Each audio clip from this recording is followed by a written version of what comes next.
BJP ticket miss ಆಗಿದೆ. JC Madhuswamy ಗರಂ ಆಗಿದ್ದಾರೆ. JC ಮಾಧುಸ್ವಾಮಿಗೂ ಕೂಡ ಟಿಕೆಟ್ ಸಿಕ್ಕಿಲ್ಲ. ಕಾಂಗ್ರೆಸ್ನತ್ತ ಮುಖ ಮಾಡಿದ್ರ ಹಾಗಾದ್ರೆ ಜೆಸಿ ಮಾಧುಸ್ವಾಮಿ ಅಂತದೊಂದು ಪ್ರಶ್ನೆ ಈಗ ಎದುರಾಗ್ತಾ ಇದೆ. ವಿ ಸೋಮಣ್ಣಗೆ ತುಮಕೂರು ಟಿಕೆಟ್ ನೀಡಿದ್ದಕ್ಕೆ ಬಹಳ ಬೇಸರವನ್ನ ವ್ಯಕ್ತಪಡಿಸಿದ್ರು, ಅಸಮಾಧಾನವನ್ನ ವ್ಯಕ್ತಪಡಿಸಿದ್ರು, ಬಹಿರಂಗವಾಗಿ ಹೇಳಿಕೆಗಳನ್ನ ಕೂಡ ನೀಡಿದ್ರು. ನಾನು ವಿ ಸೋಮಣ್ಣ ಪರ ಕೆಲಸ ಮಾಡೋದೇ ಇಲ್ಲ, ಯಾವುದೇ ಕಾರಣಕ್ಕೂ ಮಾಡಲ್ಲ ಅನ್ನುವಂತ ಮಾತನ್ನ ಕೂಡ ಹೇಳಿದ್ರು. ಈ ಹಿಂದೆ ಚಿಕ್ಕನಾಯಕನಹಳ್ಳಿ ವಿಧಾನಸಭಾ ಕ್ಷೇತ್ರದಲ್ಲಿ ಸೋಲನ್ನ ಕಂಡ್ರು. ಅನಂತರದಲ್ಲಿ ಬಹಳಷ್ಟು ಡೆವಲಪ್ಮೆಂಟ್ಸ್ ಎಲ್ಲವೂ ಕೂಡ ಆಯಿತು. ಜಿಲ್ಲೆಯ ಪ್ರಭಾವಿ ಲಿಂಗಾಯತ ನಾಯಕ ಮಾಧುಸ್ವಾಮಿ ಸದ್ಯ ಲೋಕಸಭಾ ಟಿಕೆಟ್ ಮಿಸ್ ಆಗಿದೆ. ಆ ಹಿನ್ನೆಲೆಯಲ್ಲಿ ಅಸಮಾಧಾನವನ್ನು ವ್ಯಕ್ತಪಡಿಸಿದ್ದಾರೆ. ಇತ್ತ ಕಾಂಗ್ರೆಸ್ ನಾಯಕರಿಂದ ಮಾಧುಸ್ವಾಮಿಗೂ ಕೂಡ ಗಾಳವನ್ನ ಹಾಕಲಾಗ್ತಾ ಇದೆ ಅನ್ನುವಂತ ಒಂದಷ್ಟು ಇನ್ಸೈಡ್ ರಿಪೋರ್ಟ್ಸ್ ಕೂಡ ಲಭ್ಯ ಆಗ್ತಾ ಇದೆ. ಶೆಟ್ಟರ್ನಿಂದ ತೆರವಾದಂತ ಪರಿಷತ್ ಸ್ಥಾನವನ್ನ ನೀಡುವಂತ ಸಾಧ್ಯತೆ ಕೂಡ ಇದೆ. ಕಾಂಗ್ರೆಸ್ನಿಂದ ಒಂದಷ್ಟು ಆಫರ್ ಬಂದಿದೆ ಮಾಧುಸ್ವಾಮಿ ಅವರಿಗೆ ಅನ್ನುವಂತ ಡೀಟೇಲ್ಸ್ ಈಗ ಸಿಗ್ತಾ ಇರೋದು. ಆ ನಿಟ್ಟಿನಲ್ಲಿ ಕಾಂಗ್ರೆಸ್ನತ್ತ ಏನಾದ್ರೂ ಮುಖ ಮಾಡಿದ್ರ ಮಾಧುಸ್ವಾಮಿ ಅವರು ಅನ್ನುವಂತ ಪ್ರಶ್ನೆ. ಈ ವಿಚಾರಕ್ಕೆ ಸಂಬಂಧಪಟ್ಟಂತೆ ಮತ್ತಷ್ಟು ಡೀಟೇಲ್ಸ್ ಅನ್ನ ನೀಡ್ತಾ ಹೋಗ್ತಾರೆ ನಮ್ಮ ರಿಪೋರ್ಟರ್ ಹೇಮಂತ್. ದೂರವಾಣಿ ಸಂಪರ್ಕದಲ್ಲಿ ಜಾಯಿನ್ ಆಗಿದ್ದಾರೆ. ಹೇಮಂತ್, 2 ದಿನಗಳ ಹಿಂದೆ ಮಾಧುಸ್ವಾಮಿ ಅವರು ಒಂದು ಸ್ಟೇಟ್ಮೆಂಟ್ ಅನ್ನ ಕೊಡ್ತಾರೆ. ವಿ ಸೋಮಣ್ಣ ಅವರ ಪರವಾಗಿ ಖಂಡಿತವಾಗ್ಲೂ ಕೂಡ ಪ್ರಚಾರವನ್ನ ಮಾಡಲ್ಲ, ಹಾಗಂತ ನಾನು ಬಿಜೆಪಿಯನ್ನ ತೊರೆಯೋದು ಇಲ್ಲ ಅನ್ನುವಂತ ಮಾತನ್ನ ಹೇಳಿದಂತ ಮಾಧುಸ್ವಾಮಿ ಅವರ ವರಸೆ ಈಗ ಬದಲಾಯ್ತಾ ಅನ್ನುವಂತ ಪ್ರಶ್ನೆ ಕಾಡ್ತಾ ಇದೆ. ಮಾಧುಸ್ವಾಮಿ ಅವರ ಮುಂದಿನ ನಡೆ ಏನಾಗಿರ್ಬೋದು, ಏನೇನ್ ಡೀಟೇಲ್ಸ್ ಇದೆ?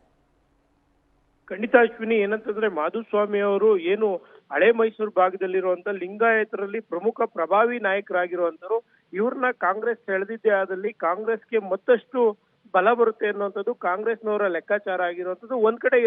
ಒಂದ್ ಕಡೆ ಲೋಕಸಭೆ ಟಿಕೆಟ್ ಮಿಸ್ ಆಗಿರೋದ್ರಿಂದಾಗಿ ಈಗಾಗಲೇ ಮಾಧುಸ್ವಾಮಿ ಅವರು ಬಿಜೆಪಿ ಮೇಲೆ ಮುನ್ಸ್ಕೊಂಡಿರುವಂತದ್ದು. ಮತ್ತೆ ಏನು ಅಭ್ಯರ್ಥಿ ಆಗಿರುವಂತ ವಿ ಸೋಮಣ್ಣ ಅವ್ರಿಗೆ ನಾನು ಯಾವುದೇ ಕಾರಣಕ್ಕೂ ಮತ ಕೇಳುವಂತ ಕೆಲಸವನ್ನ ನಾನು ಮಾಡೋದಿಲ್ಲ ಅಂತ ಹೇಳಿ ಖಡಾಖಂಡಿತವಾಗಿ ಹೇಳಿರುವಂತದ್ದು.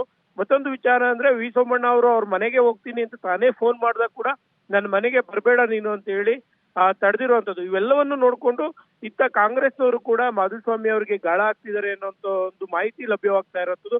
ಎಲ್ಲ ಒಂದ್ ಕಡೆ ಮಾಧುಸ್ವಾಮಿ ಅವರು ಕಾಂಗ್ರೆಸ್ಗೆ ಹೋಗಿದ್ದೆ, ಅದರಲ್ಲಿ ಕಾಂಗ್ರೆಸ್ನಲ್ಲಿ ಬಿಜೆಪಿಯಿಂದ ಬಂದಂತ ಪ್ರಭಾವಿ ಲಿಂಗಾಯತರಾಗಿ ಇಲ್ಲಿ ಗುರುತಿಸ್ಕೊಳ್ಳುವಂಥದ್ದು. ಮತ್ತೆ ಹಳೆ ಮೈಸೂರು ಭಾಗದಲ್ಲಿ ಕಾಂಗ್ರೆಸ್ಗೆ ಲಿಂಗಾಯತ ಬಲದ ಪ್ರಾಮುಖ್ಯತೆ ಇರೋದ್ರಿಂದಾಗಿ ಏನು ಕಾಂಗ್ರೆಸ್ಗೆ ಲಿಂಗಾಯತ ಬಲ ಸಿಕ್ಕಂಗಾಗುತ್ತೆ ಮಾಧುಸ್ವಾಮಿ ಅವರಿಂದ ಅನ್ನೋದು ಕಾಂಗ್ರೆಸ್ನವರ ಲೆಕ್ಕಾಚಾರ ಆಗಿರುವಂತದ್ದು.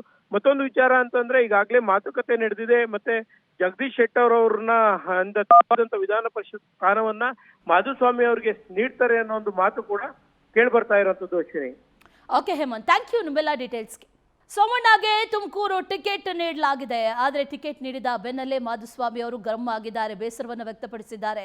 ಅವರ ಪರವಾಗಿ ಖಂಡಿತವಾಗ್ಲೂ ಕೂಡ ಪ್ರಚಾರವನ್ನ ಮಾಡಲ್ಲ, ಕೆಲಸ ಮಾಡಲ್ಲ ಅನ್ನುವಂಥ ಮಾತನ್ನ ಕೂಡ ಹೇಳಿದ್ರು. ಹಾಗಂತ ಬಿಜೆಪಿಯನ್ನ ಬಿಡೋದಿಲ್ಲ ಅನ್ನುವಂಥ ಮಾತನ್ನ ಕೂಡ ಹೇಳಿದ್ರು ಮಾಧುಸ್ವಾಮಿ ಅವರು. ಆದರೆ ಈಗ ಒಂದಷ್ಟು ಆಫರ್ಸ್ಗಳು ಮಾಧುಸ್ವಾಮಿ ಅವ್ರಿಗೂ ಕೂಡ ಬಂದಿದೆ ಅನ್ನುವಂಥ ಮಾಹಿತಿ ಲಭ್ಯ ಆಗ್ತಾ ಇದೆ. ಆ ನಿಟ್ಟಿನಲ್ಲಿ ಕಾಂಗ್ರೆಸ್ನತ್ತ ಏನಾದರೂ ಮುಖ ಮಾಡ್ತಾ ಇದ್ದಾರಾ ಅನ್ನುವಂಥ ಒಂದಷ್ಟು ಕುತೂಹಲ ಕೂಡ ಇದೆ. ಅವರ ನಡೆ ಏನಾಗಿರುತ್ತೆ ಅನ್ನೋದನ್ನ ನೋಡಬೇಕು.